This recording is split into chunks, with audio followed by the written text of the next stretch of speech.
Modern agriculture likes to sell itself as a system under absolute control.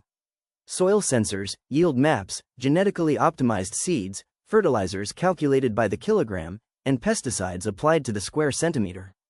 On paper, everything appears efficient, predictable, and almost mathematical.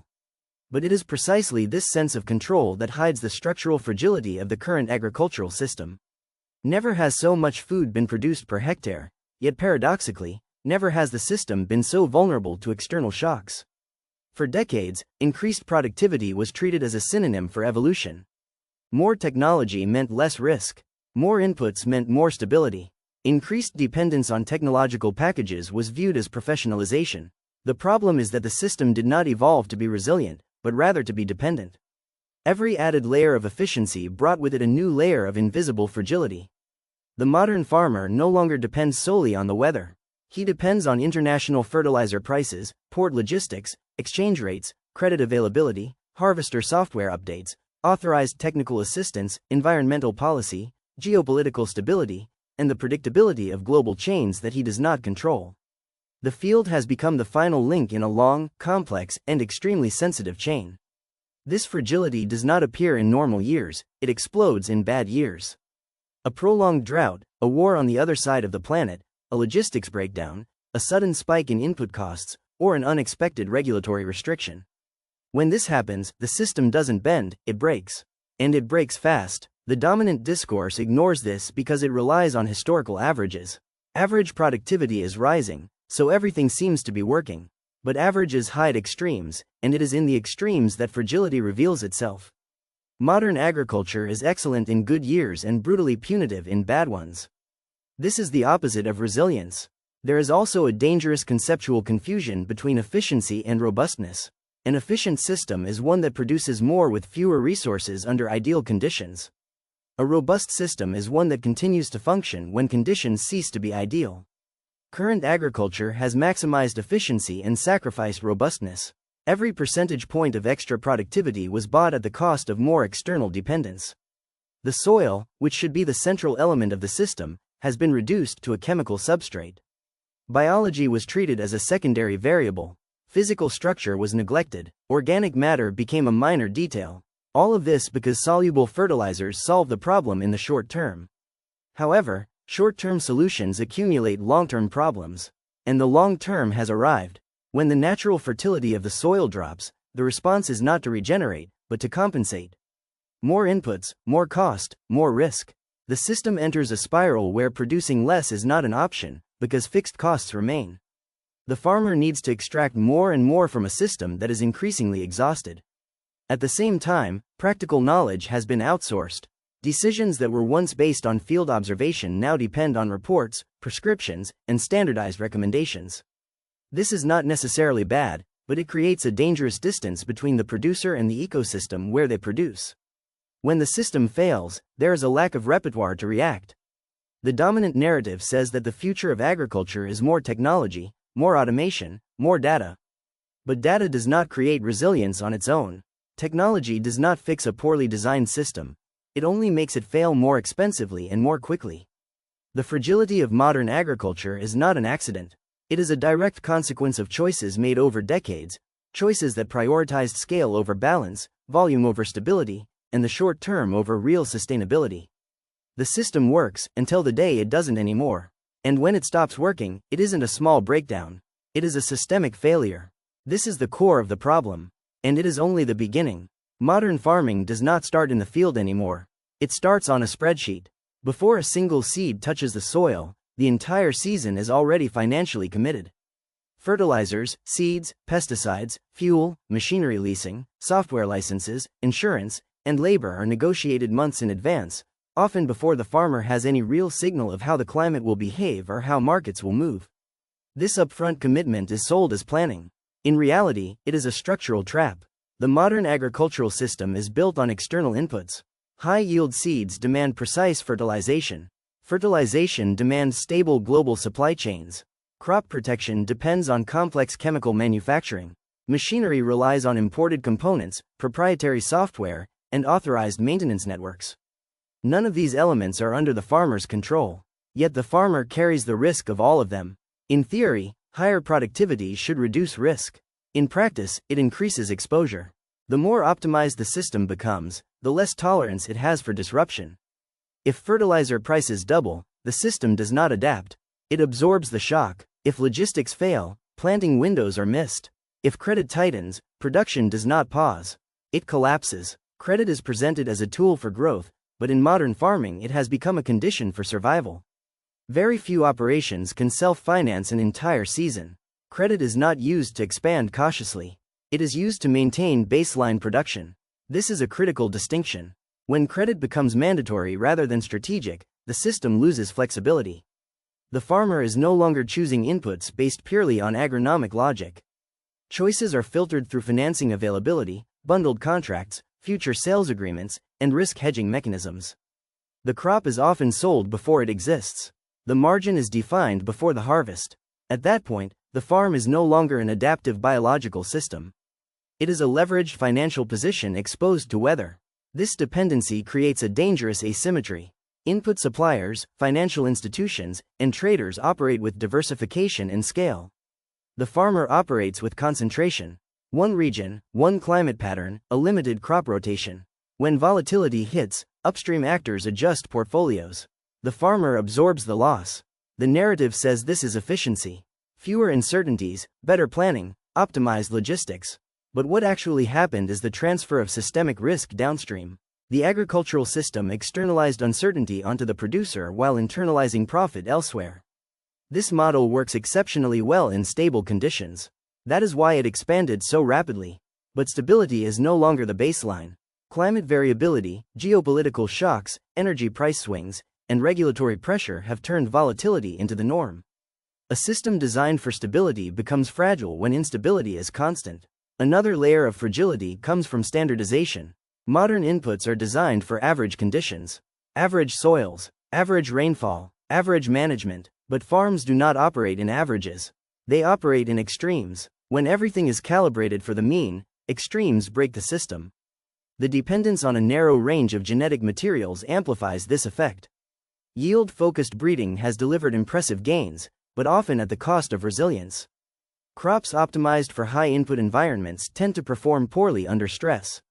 When stress becomes frequent, yield potential becomes irrelevant. At the same time, the cost structure of farming has become rigid. Fixed costs dominate. Machinery payments, land leases, software subscriptions, and financing obligations do not shrink when yields fall. This creates a brutal asymmetry. Revenue fluctuates, costs do not. In previous agricultural systems, lower yields often meant lower expenses. Inputs were fewer, operations were simpler, and adaptation was possible mid-season. Modern systems do not allow that. Once the plan is locked, deviation is expensive or impossible. This rigidity forces a psychological shift. Risk is normalized. Losses are framed as bad years rather than system failures. Farmers are encouraged to endure volatility rather than redesign the system. Resilience is replaced with endurance. And endurance has limits. The input credit trap is not the result of bad decisions by individual farmers. It is a systemic outcome. The system rewards scale, uniformity, and throughput. It punishes deviation, diversification, and experimentation. Over time, this filters out resilience-focused strategies and amplifies fragility. The result is a paradox. Agriculture appears technologically advanced, financially sophisticated, and highly productive. Yet its capacity to absorb shocks is shrinking. The system is faster, bigger, and more efficient than ever. And also more brittle. This is not a warning about the future. It is a description of the present. And the pressure is only increasing. Modern agriculture is still designed around a concept that no longer exists: the normal season. Planting calendars, hybrid recommendations, fertilizer schedules, and risk models all assume that climate behaves within a predictable range. That assumption used to be mostly valid. It is not anymore. Climate volatility has turned variability into the baseline, and the agricultural system has not structurally adapted to that shift. This is not about climate change as an abstract debate. It is about operational instability. Rainfall patterns are no longer just higher or lower than average. They are compressed, delayed, erratic, and extreme. Dry spells stretch longer, then collapse into intense rainfall events that soils cannot absorb. Heat waves arrive earlier, last longer, and overlap with critical crop stages. Frosts occur outside historical windows. The problem is not one variable changing. It is multiple variables desynchronizing at the same time. Modern farming systems are extremely sensitive to timing. A delay of a few days in planting can cascade into yield losses that no amount of late correction can fix. Nutrient uptake is tied to moisture at specific growth stages. Pollination windows are narrow. Pest and disease pressure explodes when temperature and humidity align even briefly. When seasons lose their rhythm, precision becomes a liability rather than an advantage. The dominant response to climate volatility has been prediction. More models, more forecasts, more data layers. But prediction does not equal preparedness. Forecasts can tell you what might happen. They do not give the system the ability to absorb what actually happens. When variability exceeds the adjustment capacity of the system, better prediction only confirms the inevitability of loss. Modern crop genetics amplify this problem. High-yield varieties are optimized for specific environmental envelopes. When conditions fall outside those envelopes, performance drops sharply. These crops are not designed to be flexible. They are designed to be maximized. Under stable conditions, this is efficient. Under volatile conditions, it is fragile. The same applies to soil management. Years of prioritizing short-term yield have reduced organic matter, soil aggregation, and biological buffering capacity in many regions. Soils with low organic matter heat faster, dry faster, and absorb water poorly. In a volatile climate, this turns weather stress into crop failure faster and more frequently. Historically, resilience came from diversity and redundancy. Mixed cropping systems, longer rotations, integrated livestock, and variable planting strategies spread risk across time and space. Modern systems removed most of that redundancy in favor of simplification and scale. One crop, one window, one chance. When that chance fails, there is no backup. Insurance is often presented as the solution. But insurance does not create resilience. It only distributes financial loss. It does not protect soil structure, rebuild fertility, or stabilize production. Over time, reliance on insurance can even mask structural weakness, allowing fragile systems to persist longer than they should. Another overlooked factor is decision compression. Climate volatility reduces the margin for correction. There is less time to react, fewer alternative paths, and higher penalties for wrong decisions. When everything is optimized for speed and scale, adaptability shrinks. The system becomes brittle under pressure. The psychological impact on producers is also part of the fragility. Constant unpredictability erodes confidence and decision quality. When every season feels abnormal, long-term planning becomes guesswork. This pushes farmers toward conservative, standardized choices that feel safer but often increase systemic risk. The agricultural system was built during a period of relative climatic stability. That stability shaped everything from breeding priorities to financial instruments. As that stability disappears, the mismatch between system design and environmental reality grows larger each year. This does not mean farming is doomed. It means the current configuration is misaligned with the environment it operates in. Systems that rely on narrow optimization fail in wide variability. Systems that build buffering capacity, flexibility, and biological strength absorb shocks more effectively. Climate volatility is not a temporary disturbance. It is a structural condition. Treating it as an anomaly guarantees repeated failure. Modern farming is still waiting for the climate to return to normal. It will not. For decades, scale was sold as the ultimate solution in agriculture. Bigger farms were supposed to be safer farms. More hectares meant better dilution of risk, stronger bargaining power, and higher efficiency. In reality, scale did not eliminate risk. It restructured it, and in many cases, it multiplied it. Modern farming is dominated by fixed costs. Land leases, machinery payments, financing obligations, technology subscriptions, insurance, storage infrastructure, and labor contracts do not adjust when conditions deteriorate. They remain constant regardless of yield, price, or weather. This transforms farming from a flexible biological activity into a rigid industrial operation. In small, low-input systems, bad years historically meant lower output and lower expenses. Today, bad years mean lower output and the same expenses.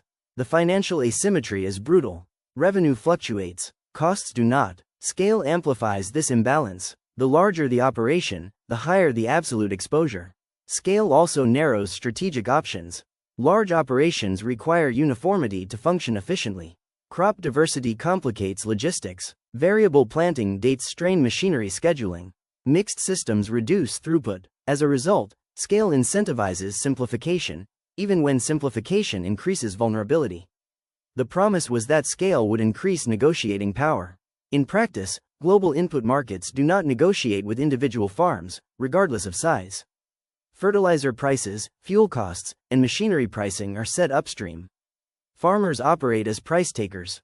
Scale improves efficiency at the margins, not control over systemic variables. There is also a psychological trap associated with scale. Large operations feel professional, modern, and secure. This perception encourages further expansion. More land, more equipment, more leverage. But leverage cuts both ways. When conditions are favorable, growth feels justified. When volatility hits, the system is overextended. Another hidden risk is operational fragility. Large systems depend on tight coordination. Machinery downtime, labor shortages, or logistics delays affect a larger area simultaneously. In smaller systems, failure is localized. In large systems, failure is systemic. Scale also increases exposure to regulatory and market shocks. Environmental rules, labor laws, trade restrictions, and certification requirements disproportionately affect large operations. Compliance costs scale faster than resilience benefits. The narrative often frames consolidation as inevitable, that only large, efficient farms can survive. But survival under stable conditions is not the same as survival under stress. Systems optimized for growth are often the least prepared for contraction. In recent years, many large operations have discovered that scale does not protect against volatility. It accelerates losses. When margins shrink, scale magnifies negative cash flow. When credit tightens, leverage becomes a liability. When climate disrupts production, recovery takes longer. This does not mean small farms are immune. It means fragility is not solved by size. It is shaped by structure. A large, diversified, flexible system can be resilient. A large, uniform, leveraged system is fragile by design. The uncomfortable truth is that scale stopped being a safety mechanism and became a risk multiplier. Growth replaced resilience as the primary objective, and growth without buffering as exposure. Modern agriculture did not become fragile because farms got bigger. It became fragile because growth was pursued without redesigning the system to handle volatility. And volatility is no longer an exception. Every agricultural system ultimately rests on one asset that cannot be outsourced, hedged, or replaced quickly: soil. Modern farming treats soil as a medium to hold roots and deliver nutrients. Historically, soil functioned as a buffer. It absorbed shocks, moderated extremes, stored water, recycled nutrients, and supported biological processes that stabilized production. As that buffering capacity eroded, fragility increased. Soil degradation did not happen overnight. It was gradual, subtle, and often invisible during years of good weather. Tillage simplified management. Chemical fertility replaced biological cycling. Short rotations maximized short-term returns. Each decision made sense in isolation. Together, they dismantled the soil's ability to regulate itself. Organic matter declined, soil structure weakened, aggregates broke down, porosity decreased, water infiltration slowed, microbial diversity collapsed. These are not abstract metrics. They are functional losses. A soil with low organic matter heats faster, dries faster, and floods faster. It becomes reactive instead of resilient. In stable climates, degraded soils can still produce. Inputs compensate. Fertilizers supply nutrients directly. Irrigation replaces water storage. Pesticides control biological imbalance. But compensation is not buffering. It is dependency. When compensation fails, there is no backup system. Biological buffering matters most under stress. During droughts, soils rich in organic matter retain moisture longer. During heavy rainfall, structured soils absorb and drain excess water. During nutrient shortages, active biology mobilizes reserves. When soils lose these functions, weather variability translates directly into yield loss. Modern systems reduced soil biology because biology was unpredictable. Chemical inputs were consistent. They delivered fast, measurable results. Over time, this shifted agronomic thinking away from systems and toward prescriptions. The soil became a platform, not a living system. This shift also changed time horizons. Soil biology operates on multi-year scales. Input-driven management operates season by season. As financial pressure increased, long-term soil investment became harder to justify. The system rewarded immediate output, not gradual regeneration. The irony is that as climate volatility increased, the need for soil buffering increased as well. But by then, many systems had already lost the biological capital required to respond. Rebuilding soil function is slow. Degrading it is fast. Volatility exposed the imbalance. Another layer of fragility comes from uniform soil management. Large-scale operations often apply the same strategy across diverse soil types. Precision agriculture can map variability, but management often remains standardized due to logistics and cost. This creates localized failures that propagate across the system. Soil degradation also interacts with other fragilities. Poor soil structure increases reliance on irrigation. Reduced nutrient cycling increases fertilizer dependency. Weak biological competition increases pest pressure. Each problem reinforces the next. The system becomes tightly coupled. Failure in one area triggers failures elsewhere. None of this is irreversible. But reversal requires time, capital, and a shift in priorities. It requires accepting lower short-term optimization in exchange for long-term stability. That trade-off is difficult in a system built around annual performance metrics.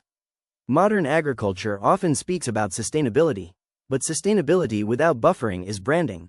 Real resilience starts underground, where metrics are slow and results are delayed. That does not fit well with leveraged systems operating under constant pressure. Soil degradation did not just reduce yields, it removed the shock absorbers from the system, and a system without shock absorbers cannot survive sustained volatility. Modern farming likes to present itself as a triumph of technology over limitation. Fewer people managing more land with more machines. On the surface, this looks like progress. In reality, it introduced a human bottleneck that quietly increased fragility. As systems scaled up and automated, the role of human judgment narrowed. And when judgment is removed, adaptability disappears with it. Historically, farming relied on continuous feedback between people and land. Farmers observed fields daily. They noticed subtle changes in soil, plant behavior, pests, and weather patterns. Decisions were adjusted in real time.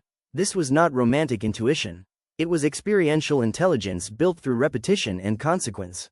Modern systems reduced the need for that feedback. Sensors replaced observation. Prescriptions replaced diagnosis. Standard operating procedures replaced adaptive management. Labor became operational rather than interpretive. People execute plans designed elsewhere, often far removed from the specific field conditions. This shift created efficiency, but it also created fragility. When conditions deviate from the plan, the system struggles to respond. Workers are trained to follow protocols, not reinterpret systems.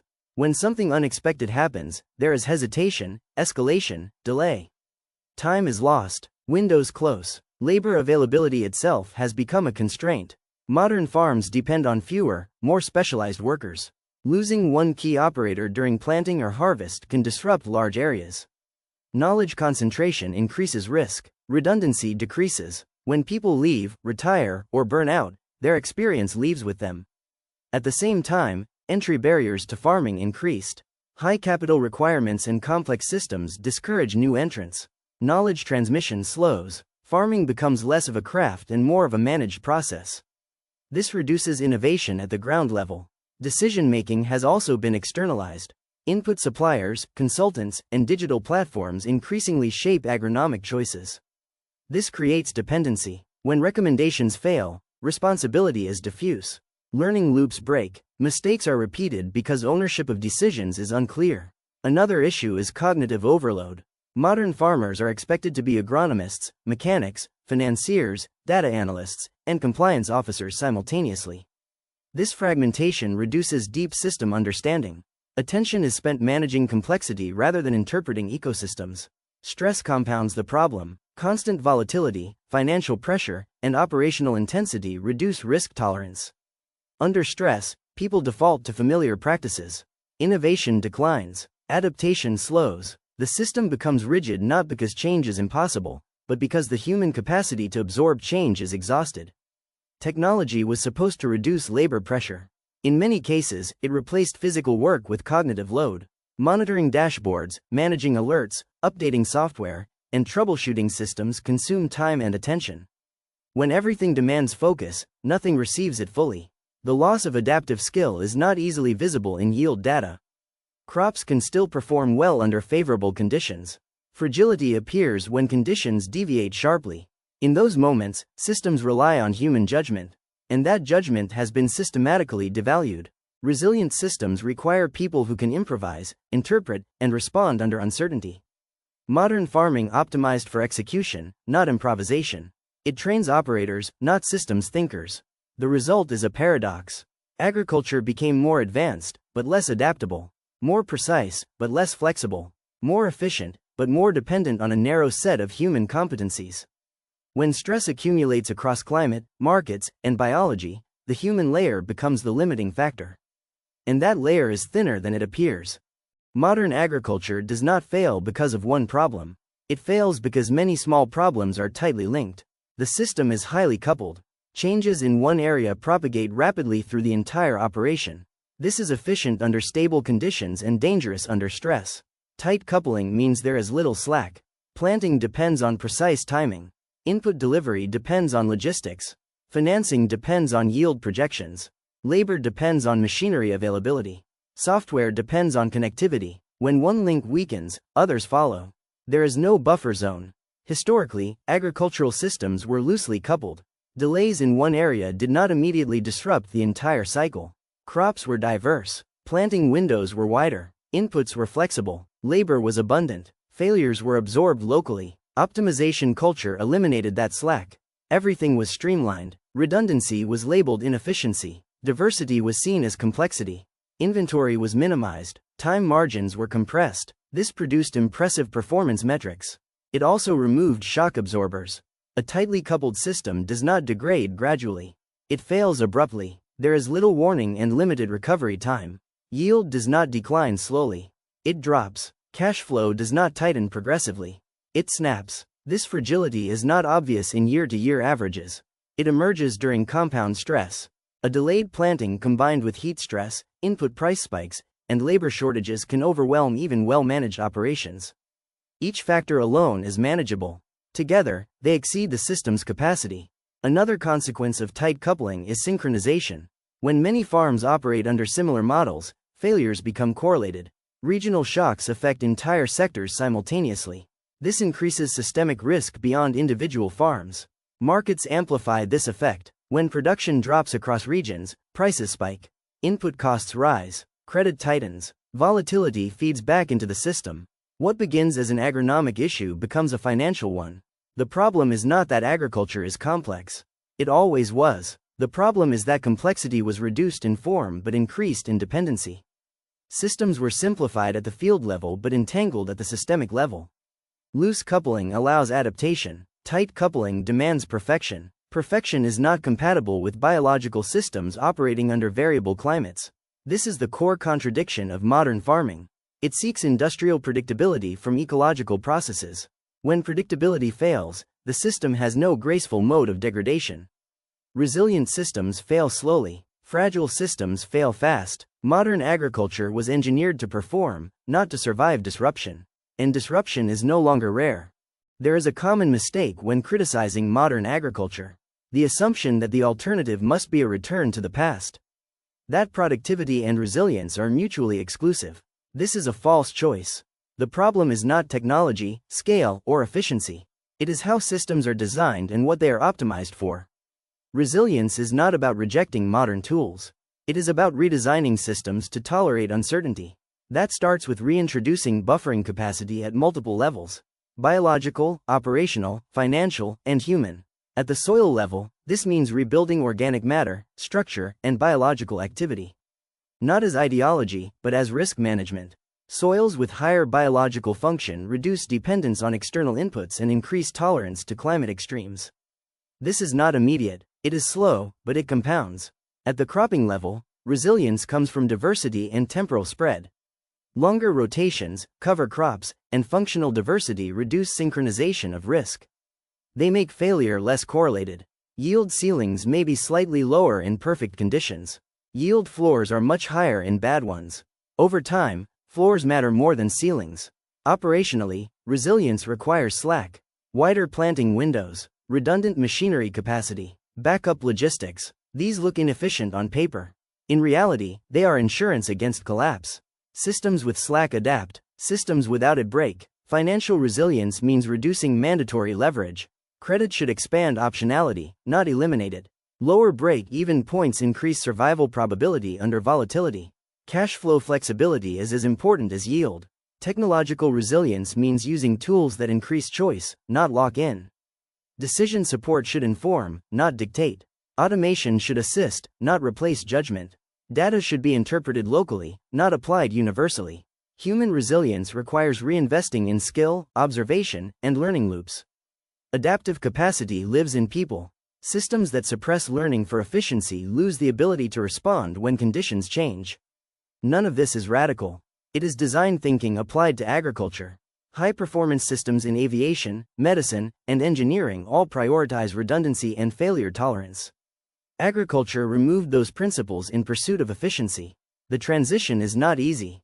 Fragile systems resist change because they are tightly optimized. But the cost of not changing is higher. Volatility will continue to expose weaknesses. Systems that do not adapt will exit. Resilient agriculture will not look uniform. It will look context-specific.